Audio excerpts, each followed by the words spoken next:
Θα δούμε τώρα ποια σημασία έχει η σύνδεση και ένωση και με ποιο τρόπο έγινε ελληνισμού και ορθοδοξίας.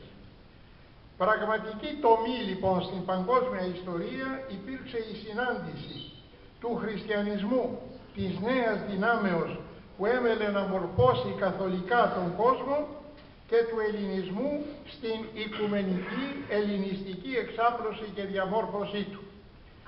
Η μεταφορά του κηρύγματος του Χριστού από το Ιουδαϊκό στο ελληνιστικό περιβάλλον συνετέλεσε στην πρόσληψή του από τον ελληνισμό και στην σύζευξη ελληνικότητας και χριστιανικότητας σε μια ακατάλητη ένωση μέσα στο σώμα του Χριστού, την Εκκλησία. Για να χριστιανιστεί ο ελληνισμός έπρεπε να εκκλησιοποιηθεί. Η εκκλησιοποίηση συντελείται με το βάπτισμα. Βάπτισμα σημαίνει θάνατος και Ανάσταση. Έτσι και ο ελληνισμός στην ένωσή του με τον χριστιανισμό έπρεπε να πεθάνει εντός εισαγωγικών για να αναστηθεί σε ένα νέο τρόπο υπάρξεως από την κυριαρχία δηλαδή του μύθου και του ανθρωπίνου